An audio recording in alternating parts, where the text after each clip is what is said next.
Hello everyone, this is your man Mandy. Welcome back to my channel once again.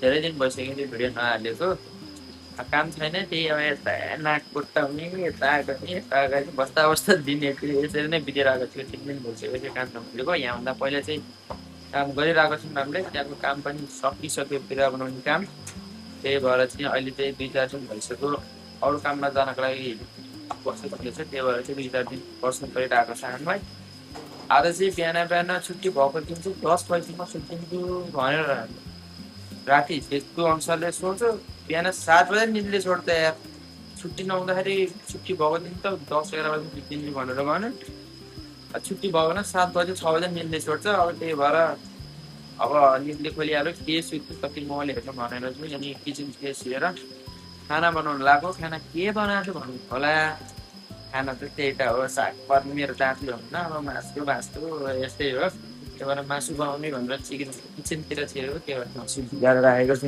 फेरि भाइले चाहिँ मैले मासु खानु पऱ्यो भनेर यो चिकन भिजाएर रेडी बनाएर राख्नु भनेको छ बनाउनु चाहिँ मैले बनाउने हो अनि के छ त यस्तै छ गिरिसतिरको हालखबर अब काम हुँदा काम नहुँदा यत्तिकै बस्न परिरहेको छ यस्तै नै छ गर्मी एकदम धेरै छ यहाँ चाहिँ गर्मी मान्छेहरू नयाँ पनि आइरहेको छन् सबैजनाले सोधिराख्नु भएको थियो गिरिसको हालखबर के छ के कस्तो छ कामहरू ड्युटी कति घन्टा हुन्छ यस्तै सोधिराख्नु भएको थियो first of all thank you so much भन्न चाहन्छु मेरो भिडियोलाई हेरेर कमेन्ट गर्नुभएको थियो धेरैजनाले त्यो कमेन्टको रिप्लाईको लागि चाहिँ मैले ब्लग चाहिँ स्टार्ट गर्न लागिरहेको चाहिँ अब मैले पहिलाको सर्ट भिडियोमा नि भनेको थिएँ ड्युटी चाहिँ कति घन्टा हुन्छ कति स्यालेरी हुन्छ यो नि सोध्नु भएको थियो चाहिँ ड्युटी चाहिँ कस्तो हुन्छ भन्दा चाहिँ सिजनको बेला कुनै पनि फलको जस्तै स्ट्रबेरीको सिजनको बेला अब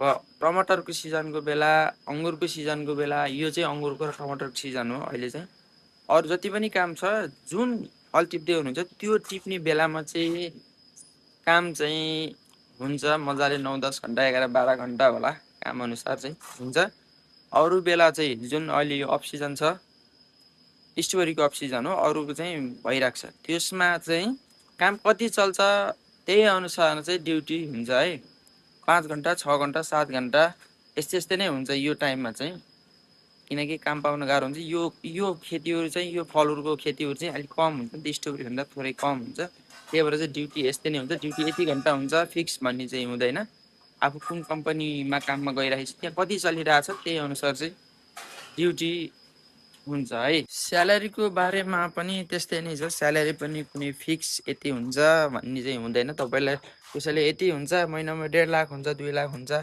भन्ला त्यो चाहिँ त्यस्तो हुन्न कस्तो हुन्छ भन्दा काम कति चल्छ त्यही अनुसार चाहिँ स्यालेरी मन्थली हिसाब हुँदाखेरि चाहिँ कति आवर्स काम भयो काम कति गरियो त्यही अनुसार चाहिँ स्यालेरी हुन्छ है 10 घन्टा 11 घन्टा 12 घन्टा 9 घन्टा 7 घन्टा 6 घन्टा 4 घन्टा पनि हुनसक्छ त्यही अनुसार चाहिँ महिनाभरि कति काम गरियो कति घन्टा काम गरियो त्यसैको अनुसार चाहिँ स्यालेरी हुन्छ टनेलहरू पनि अब स्ट्रबेरीको जराहरू निकाल्नको लागि टनेल पुरा खोलिसक्यो पहिले चाहिँ हामीले ढाकेर पुरा रेडी बनाएर बन्द गरेको थियो नि त अब चाहिँ यो खोल्न सुरु गरिसक्यो पछि जरा उखाल्ने काम सुरु हुन्छ जरा उखाल्ने काम सुरु भइसकेपछि बल्ल स्ट्रबेरीको बोटहरू रोप्ने काम हुँदैछ अब चाहिँ कति ठाउँमा रोप्न सुरु गर्यो हाम्रोमा चाहिँ सुरु भएको छैन अहिले चाहिँ बल्ल सुरु गर्न लागिसक्यो अब 2-4 दिनमा यो प्लास्टिकहरू निकालेर यसको जराहरू निकालेर त्यसपछि चाहिँ स्ट्रबेरीको बोटहरू बिरुवाहरू चाहिँ रोप्ने काम सुरु हुन्छ है त्यसमा आउँदै हुनुहुन्छ भने धेरै एक्सपेक्टेसन चाहिँ राखेर चाहिँ नआउनु होला सोचे भन्दा चाहिँ त्यस्तो केही पनि छैन धेरै फरक छ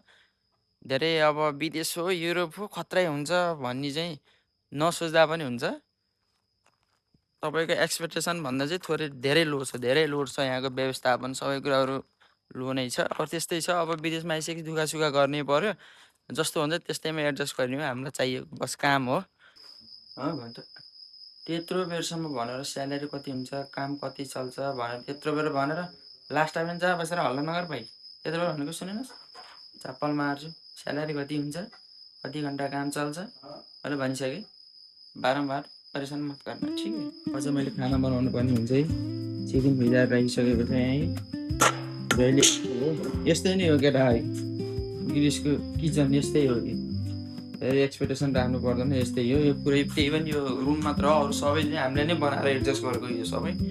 योभन्दा कस्तो कस्तो छ मान्छेहरूको, योभन्दा अलिकति राम्रो नि होला, नभए यस्तै नि हो पुरै। किचन, सुत्ने ठाउँ, कम्पाउन्ड, होस्टेल कम्पाउन्ड यस्तै नै हो। धेरै चाहिँ भनेर चोरी लाउनु पर्दैन, यहाँ चाहिँ आफै मजाले बुझ्छौ।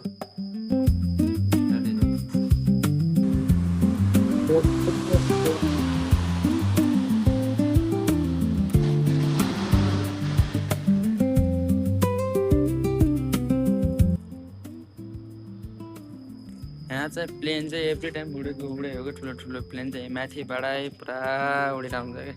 बिहानै उठे दैले गुचो गरेर यी खाना बनाउनु लाग्छु। अनि बिहानै उठेर दैले गुचो गरेर म माथि खेताला भन्न जान पर्ला। उसले पकाउले भन्छ भनेको जुन त काम लाग्छ भनेर भन्दा डाँडापारी गएर हप्ते कुकुरले भन्दै त्यस्तै चाहिँ नक्सललाई यस्तो गरे उसो गरेर बनाएको थियो। हावा लगाएर सुत्दैछु, आफै बसिनु पर्यो। काम गर्न पर्यो भनेर रोयो भन्नुभयो होला। नजिक नै मलाई प्याज काट्दाखेरि आँसु आएको, नजिक किन होला फेरि मलाई प्याजले शुद्ध रहन्छ।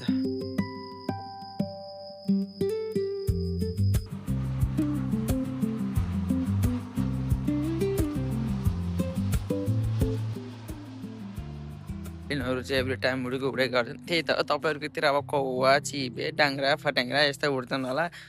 हाम्रोतिर चाहिँ जट्टा प्लेन उड्छ। त्यो जस्तो बाँकी कुराहरूलाई साइडमा राखेर अब चाहिँ सिरियस कुरा गरौँ। सबैजनाले भनेअनुसार चाहिँ ग्रिसमा वर्किङ भिजामा आइसकेपछि कति टाइमसम्म बस्न मिल्छ, फर्किनु पर्छ अरे त धेरै टाइम बस्न पाइन्न अरे त भन्ने यस्तो कुराहरू मैले कमेन्टमा देखिरहेको थिएँ। तपाईँहरू चाहिँ कुन भिजामा आउँदै हुनुहुन्छ भन्ने कुरा चाहिँ पहिला त्यो बुझ्नु होला आफूले चाहिँ कुन भिजामा आउँदै हुनुहुन्छ। जस्तै कि धेरै जसो मान्छेहरू चाहिँ हाम्रो लटको मान्छेहरू चाहिँ डी भिजामा आइरहेको थियो। डी भिजामा को अवधि चाहिँ 9 महिनाको हुन्छ। त्यो चाहिँ हामी 9 महिनाको छ, सबैको 9 महिनाको भिजा लाग्छ तपाईँहरूको होइन। अर्को अहिलेको नयाँ मान्छेहरू चाहिँ प्रायः जस्तो चाहिँ गोल्डन भिजामा आइराख्नु भएको छ। गोल्डन भिजाको अवधि चाहिँ वर्किङ गोल्डन भिजा है, त्यसको अवधि चाहिँ 1 वर्षको हुँदो रहेछ। मैले सोधेको थिएँ नयाँ आउने साथीहरूलाई। त्यसको अवधि चाहिँ 1 वर्षको हुँदो रहेछ। तर डी भिजा भन्दा चाहिँ गोल्डन भिजा अलिकति राम्रो भिजा हो, किनकि त्यसमा चाहिँ प्रोसेसहरू डी भिजाको भन्दा अलि छिटो प्रोसेस हुन्छ भन्ने कुरा चाहिँ मैले बुझेको थिएँ।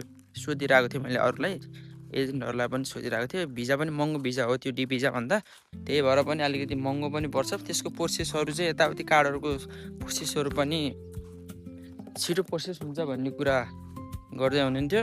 अनि 9 महिनामा आइसकेपछि तपाईँहरू 9 महिनाभरि कुन कम्पनीमा एग्रिमेन्ट भएको हो, आफ्नो कम्पनीमा काम गर्नुहुन्छ, त्यसपछि कार्ड पनि बन्छ कि बन्दैन, के कस्तो छ भनेर भन्दै हुनुहुन्थ्यो। कार्डको अवस्था चाहिँ के छ भन्दा चाहिँ लगभग अब हाम्रो लटमा चाहिँ वर्किङ भिजामा सिजनल वर्किङ भन्छ, त्यो भिजामा आइरहेको मान्छेहरूमा चाहिँ हाम्रो लटको मान्छेहरू टन्नै थियो। तर अहिलेसम्म चाहिँ सबैको प्रोसेस चाहिँ भइरहेको छ। फेरि ओटिपी आउनु पऱ्यो सबभन्दा पहिला चाहिँ। तपाईँहरू चाहिँ ग्रिस आइसकेपछि तपाईँको एन्ट्री भइसकेपछि चाहिँ यो मान्छे यहाँ यस्तो आयो भनेर चाहिँ उता सरकारसँग त्यो भइसक्यो भने चाहिँ कि एन्ट्री यो मान्छे यसरी आइरहेको छ भनेर भइसकेपछि तपाईँलाई केही दिनमा यहाँ आइसकेपछि ओटिपी आउँछ। यताउति प्रोसेस वडा कार्यालयमा गएर डकुमेन्ट भेरिफाईहरू गरिसकेपछि तपाईँलाई ओटिपी आउँछ। ओटिपी आइसकेपछि केही महिनापछि फेरि तपाईँले ब्याङ्क कार्ड बनाउनु पर्ने हुन्छ। ब्याङ्क कार्ड बनिसकेपछि फिङ्गरिङ हुन्छ। फिङ्गरिङ भइसकेपछि त्यसपछि ट्याक्सहरू फेरि हाल्नु पर्ने हुन्छ। त्यसपछि बल्ल कार्डको प्रोसेस हुने हो। कार्ड चाहिँ अहिलेसम्म प्रायः हाम्रो सबै आएको साथीहरू धेरै छ, तिनीहरू कसैको पनि कार्ड बनेको छैन अहिलेसम्म चाहिँ, किनकि बन्ने क्रममा छ। अब कसैको आएको भए आउँछ, आइसक्यो भन्ने हुन्थ्यो। अब कार्ड आउला आश गरौँ होइन, आउँछ कि नआउने भन्ने पनि सायद आउँछ, 100% आउला। कार्ड आउनलाई केही टाइम लाग्छ। कार्डको विषयमा चाहिँ त्यही हो, यहाँ आइसकेपछि एजेन्टले कतिको काम गर्छ, तपाईँलाई मेन पावरले कस्तो तरिकाले यहाँ पठाएको भन्ने कुरा चाहिँ मजाले बुझ्नु होला। वर्किङ भिजामा आउँदा कति टाइमसम्म बस्न सकिन्छ भन्ने कुरा गर्नुपर्दा चाहिँ डी भिजाको कुरा गर्दैछु। डी भिजामा आउनु हुनेहरू चाहिँ 9 महिनाको भिजामा तपाईँहरू यहाँ आउनुहुन्छ। यहाँ आइसकेपछि 9 महिनासम्म तपाईँ यदि 9 महिनासम्मको भिजा हुन्छ, 9 महिना भिजा सकेपछि के गर्ने त भन्नु होला। 9 महिनाको भिजा सकिसकेपछि पनि तपाईँ यहाँ जब तपाईँ एन्ट्री गर्नुभयो, तपाईँको ब्याङ्क कार्डहरू ओटिपी आयो भने तपाईँ 9 महिने भिजा सकिसकेपछि पनि तपाईँ चाहिँ इलिगल चाहिँ हुनुहुन्न। यो कुरा चाहिँ ढुक्क हुनुहोस्। तपाईँको 9 महिने भिजा भइसकेपछि पनि कम्पनीमा यति वर्षसम्म चाहिँ यो मान्छे यहाँ काम गर्न पाउँछ भनेर चाहिँ तपाईँहरूको वर्क परमिटमा गरिसकेको हुन्छ। यति त्यो चाहिँ भिजा मात्र, भिजाको अवधि हो। त्यो चाहिँ तपाईँ यहाँ आइसकेपछि तपाईँको ओटिपी आएर यताउता अरू ब्याङ्क कार्डहरू बन्यो भने चाहिँ तपाईँ इलिगल चाहिँ हुनुहुन्न। तपाईँको भिजा 9 महिनाको भिजा, 1 वर्षको भिजा सकिए पनि तपाईँ चाहिँ मजाले बसेर काम गर्न सक्नुहुन्छ। इलिगल चाहिँ तपाईँहरू हुनुहुन्न। तपाईँहरू चाहिँ कस्तो हुन्छ भन्दा 9 महिनाको भिजा भइसकेपछि पनि कम्पनीसँग चाहिँ यति वर्षसम्म 3 वर्ष 4 वर्ष 5 वर्ष कति वर्षसम्म चाहिँ बसेर काम गर्न पाउने भनेर चाहिँ एग्रिमेन्ट भइसकेको हुन्छ। त्यो चाहिँ वर्क परमिटमा हुन्छ। एजेन्टहरूसँग सबैहरूसँग राम्रोसँग बुझ्नु होला।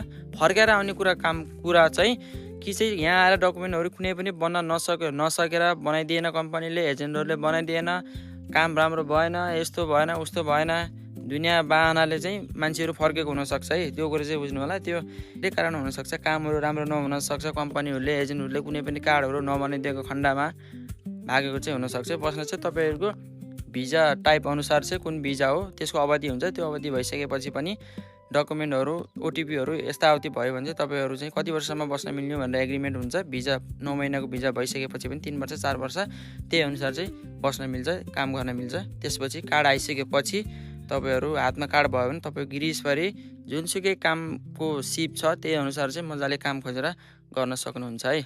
अर्को कुरा चाहिँ ग्रिसमा सिजनल भिजामा चाहिँ टिआरसी कार्ड बन्ने सम्भावना कति हुन्छ भनेर सोध्दै हुनुहुन्थ्यो एकजना दाइले। ग्रिसमा चाहिँ तपाईँको अहिलेको नियमअनुसार चाहिँ टिआरसी कार्ड बन्दैन, जिआरसी कार्ड हो अहिले बन्ने चाहिँ।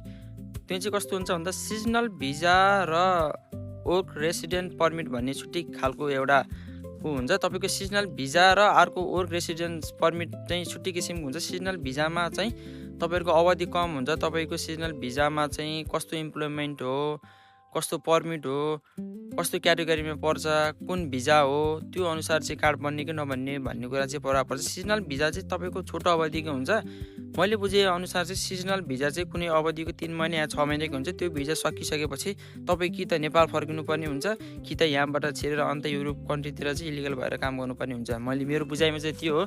मैले धेरै यताउति सबैसँग सोद्धा नेटहरूतिर खोज्दा पनि त्यस्तै नै बताइरहेको थियो। सिजनल भिजा अर्थात् अर्को सिजनल भिजा छुट्टै दुई किसिमको हुन्छ। जस्तै एक किसिमको भिजा कस्तो हुन्छ भन्दा चाहिँ तपाईँ कुनै म्याद अनुसारमा काम गरेर त्यो म्याद अनुसार काम गरेर त्यसपछि चाहिँ त्यहाँ चाहिँ काम गर्न मिल्दैन कि त्यही काम गर्नु भने चाहिँ भागेर अन्त काम खोजेर गर्नुपर्छ, त्यो चाहिँ इलिगल हुन्छ। त्यो चाहिँ अर्को सिजनल भिजा कस्तो हुन्छ भन्दा चाहिँ पर्मिटको टाइप अनुसार चाहिँ कुनै कम्पनीमा सिजनल भिजामा काम गरिसकेपछि कति महिनाको भिजा हुन्छ, त्यो भिजा सकिसकेपछि पनि यति वर्षसम्म चाहिँ यो कम्पनीमा काम गर्न पाउने भनेर कम्पनीसँग डिल भइसकेको हुन्छ।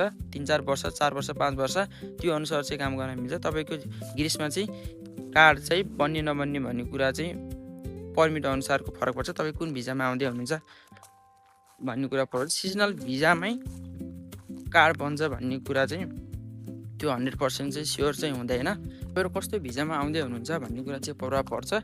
त्यो चाहिँ राम्रोसँग बुझ्नु होला। तपाईँ कुन भिजामा जाँदै हुनुहुन्छ, कति अवधिको समयमा चाहिँ आउँदै हुनुहुन्छ, त्यो कुराहरू राम्रोसँग बुझ्नु होला। कार्ड बन्छ कि बन्दैन भन्ने कुराहरू राम्रोसँग क्लियर गराएर आउनु होला। उहाँभन्दा यहाँ चाहिँ सोचे भन्दा धेरै फरक छ। सबैजनाले यसरी नै भिडियोहरू हेर्दै गर्नु होला। के जिज्ञासा सोध्नु मन छ भने सोध्नु होला भन्दै सबैजनाले भिडियोलाई like comment share and subscribe गर्नु होला। के जान्न मन छ भने मलाई आरामले ढुक्कले कमेन्ट गर्न सक्नुहुन्छ। म बुझेको जानेको मलाई थाहा भएको मेरो भोगाइ अनुसार तपाईँहरूसँग मेरो अनुभवहरू अहिलेसम्मको सबै कुरा जाने बुझेको चाहिँ सबै सेयर गर्नेछु। तपाईँहरूले सोध्नु मात्र, तपाईँ सोध्ने काम, मेरो चाहिँ मैले जानेको बुझेको भन्ने काम भन्दै सबैजना आत्तिनु पर्दैन। अहिले चाहिँ फिलहाल आउनेहरूको लागि चाहिँ काम ठिकै छ, खासै छैन। अब जनवरी फेब्रुअरीतिर आउँदै हुनुहुन्छ भने त्यति बेला चाहिँ काम मजाले पाइन्छ। अहिले चाहिँ काम हल्का कम छ, 6-7 घन्टा 4-5 घन्टा मात्रै छ। नआत्तिनु होला, प्रोसेस अगाडि बढाउँदै गर्नु होला। एजेन्टहरूलाई मेनपावरहरूलाई अझै प्रेसर दिनु होला, काम के भइरहेको छ भन्ने कुराहरू चाहिँ प्रेसर गर्दै गर्नु होला। अनि एउटा कुरा चाहिँ नयाँ एप्लाई गर्ने सोचमा हुनुहुन्छ भने चाहिँ एग्रिकल्चरमा भन्दा अरू फिल्डमा चाहिँ गर्नु होला, लङ टर्मको काममा गर्नु होला भन्ने चाहिँ म एउटा एक्स्ट्रा टिप्स दिन्छु तपाईँहरूलाई। मैले हरेक भिडियोमा भनिरहेको हुन्छु। एग्रिकल्चरमा गर्नु पर्ला भनेर नयाँ सोचमा हुनुहुन्छ, नयाँ एप्लाई गर्ने सोचमा हुनुहुन्छ भने चाहिँ एग्रिकल्चरमा भन्दा नयाँ फिल्डमा चाहिँ एप्लाई गरेर आउनु होला भन्ने सुझाव दिन चाहन्छु। आत्तिनु पर्दैन, काम हुन्छ। जनवरी फेब्रुअरीतिर चाहिँ भिजा आउने चान्सेस पनि बढी हुन्छ। अहिले चाहिँ भिजा ठिकै छ, राम्रै दिइरहेको छ, मान्छेहरू आइरहेको छन्। सबैजनाले भिडियो हेर्दै गर्नुहोला, के जिज्ञासा छ भने सोध्दै गर्नुहोला, हाँस्दै गर्नुहोला, मुस्कुराउँदै गर्नुहोला, अनि मेरो भिडियो हेर्दै गर्नुहोला। लाइक, कमेन्ट, सेयर अनि सब्सक्राइब गर्नुहोला। नयाँ आउने साथीहरूलाई पनि यो भिडियो सेयर गरिदिनु होला, फरवार्ड गरिदिनु होला भन्दै, हाँस्दै गर्नुहोला, मुस्कुराउँदै गर्नुहोला भन्दै बाई बाई भन्न चाहन्छु। See you next video. Bye by.